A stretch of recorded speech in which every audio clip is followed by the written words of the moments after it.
Elle l'aimait. Un amour profondément enfoui dans son cœur. Un secret qu'elle gardait farouchement. Lui inconscient, perdu dans son propre monde. Il ne voyait pas la façon dont ses yeux le suivaient, la façon dont son sourire s'illuminait à sa simple présence. Elle s'appelait Anya. Lui, c'était Daniel. Ils s'étaient rencontrés il y a des années, une rencontre fortuite qui avait donné naissance à une amitié qu'Anya chérissait. Mais c'était une amitié construite sur un fond de désir inexprimé, d'émotions qu'elle n'osait révéler. Anya n'était pas du genre à afficher ses sentiments. Discrète et observatrice, elle préférait s'exprimer par des gestes subtils, par la chaleur de son regard et la douce inflexion de son rire lorsqu'il était près d'elle. Mais son cœur souffrait du poids de son secret. La peur du rejet, de briser la fragile illusion de leur proximité, la maintenait silencieuse. Anya devint une experte en dissimulation, ses véritables sentiments voilés derrière un masque de camaraderie décontractée. Elle apprit à décrypter ses humeurs, à anticiper ses pensées, à être la seule constante dans sa vie, en perpétuel changement. Elle chérissait le temps passé ensemble, de courts instants dérobés à la course effrénée du quotidien. Un café partagé par un après-midi pluvieux, une promenade dans le parc alors que les feuilles prenaient des teintes dorées. Chaque rencontre était un bijou précieux, un souvenir qu'Anya conservait soigneusement au plus profond de son cœur. Elle se disait que cela suffisait, qu'être près de lui, même sans qu'il connaisse ses véritables sentiments, valait mieux que rien. Mais, avec le temps, le désir grandissait, menaçant de la consumer. La peur de le perdre complètement, qu'il trouve quelqu'un d'autre avec qui partager sa vie, la rongeait. Anya devint une experte dans l'art d'être proche sans être trop proche. Elle était l'amie à qui il se confiait, celle qui écoutait sans juger, qui offrait réconfort et soutien sans rien demander en retour. Elle célébrait ses victoires comme les siennes, son cœur gonflé de fierté devant ses réussites. Elle partageait ses peines, offrant une épaule sur laquelle pleurer, une oreille attentive et un cœur qui souffrait pour lui en silence.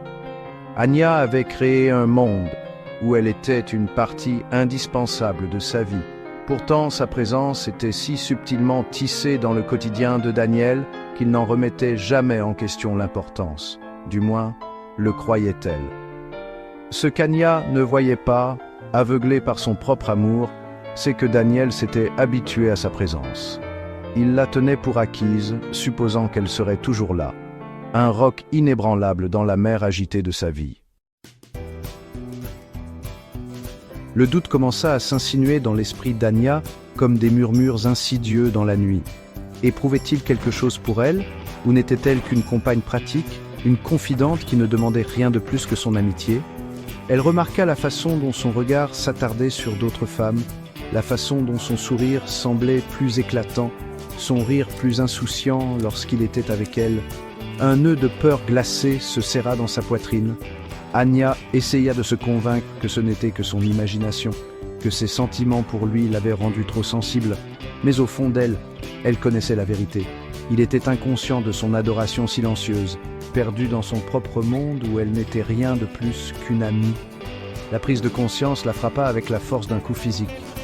Elle lui avait donné son cœur, son temps, son soutien indéfectible, et pourtant il restait aveugle à la profondeur de son amour. Un événement bouleversant secoua leur monde. Daniel fut victime d'un accident qui faillit lui être fatal, le laissant hospitalisé et vulnérable. Anya se précipita à son chevet, le cœur battant de peur et d'un besoin désespéré de le voir, de savoir qu'il était vivant. Elle quitta à peine son chevet, passant ses jours et ses nuits dans la chambre d'hôpital stérile, s'occupant de ses besoins, lui faisant la lecture et priant en silence pour son rétablissement. C'est pendant ces longues heures angoissantes que Daniel vit enfin Anya sous un jour différent. Il vit l'amour indéfectible dans ses yeux, la tendresse dans ses gestes, la façon dont elle faisait passer ses besoins avant les siens sans hésitation. Pour la première fois, il entrevit la profondeur de ses sentiments pour lui la dévotion silencieuse qu'elle avait cachée pendant si longtemps.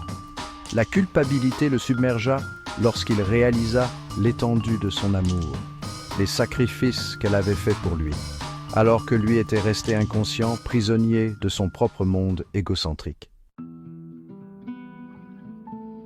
Alors que Daniel se rétablissait, leur relation changea subtilement. Il se sentit attiré par sa chaleur, sa force tranquille et la compréhension tacite qui circulait entre eux. Il commença à remarquer les petites choses chez elle, la façon dont ses yeux brillaient lorsqu'elle riait, la douce courbe de ses lèvres lorsqu'elle souriait. Il réalisa à quel point il appréciait leur conversation, la facilité avec laquelle ils étaient sur la même longueur d'onde, leurs pensées et leurs rêves intimement liés. Pour la première fois, il ressentit une étincelle, une lueur de quelque chose de plus que de l'amitié. L'espoir fleurit dans le cœur d'Anya, timide et fragile, mais l'espoir tout de même.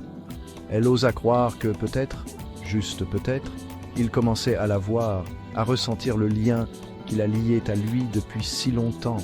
Mais le destin, semblait-il, avait d'autres projets. Un soir, alors qu'ils étaient assis ensemble dans son appartement, un silence confortable s'installant entre eux, Daniel décida de lui avouer ses sentiments naissants. Il se tourna vers Anya, le cœur battant dans sa poitrine, les mots lui restant en travers de la gorge. Avant qu'il ne puisse parler, la sonnette retentit, brisant l'instant. Anya se leva pour ouvrir, le cœur battant à tout rompre, partagé entre l'anticipation et l'appréhension. Sur le seuil se tenait une belle femme, les yeux pétillants de bonheur, qui salua Daniel d'un baiser. « Anya, voici Émilie, dit Daniel, la voix tendue. Ma fiancée, nous nous marions au printemps. » Le monde sembla basculer. Le cœur d'Anya se brisa en 1000 morceaux, l'espoir qu'elle avait si soigneusement nourri s'effondrant en poussière. Daniel, inconscient de la dévastation qu'il venait de déclencher, continua à discuter avec Émilie, ses paroles déferlant sur Anya comme des vagues s'écrasant contre un rivage rocheux. Elle se sentait engourdie, son corps effectuant les gestes des présentations et des félicitations comme dans un rêve. En les observant ensemble, l'alchimie indéniable entre eux étant évidente dans chaque regard, chaque contact, Anya réalisa la douloureuse vérité. Daniel s'était enfin réveillé à la possibilité de l'amour, mais il était trop tard. Son cœur appartenait à une autre. Elle s'excusa et s'enfuit dans la nuit, le poids de son amour non partagé l'écrasant. Les larmes coulaient sur son visage tandis qu'elle marchait, réalisant qu'elle l'avait perdu à double titre. Il avait été inconscient de son amour, et maintenant, lorsqu'il la voyait enfin, lorsqu'il ressentait enfin cette étincelle, il était trop tard. Son cœur était promis à une autre, et Anya n'avait plus rien d'autre qu'une vie de « et si » et un cœur rempli de regrets. Merci d'avoir partagé avec nous ce voyage émotionnel d'Anya et Daniel. Si vous avez apprécié cette histoire d'amour, de perte et des affres douces amères d'un amour non partagé, abonnez-vous à notre chaîne pour d'autres récits captivants qui toucheront votre cœur et vous laisseront en redemander.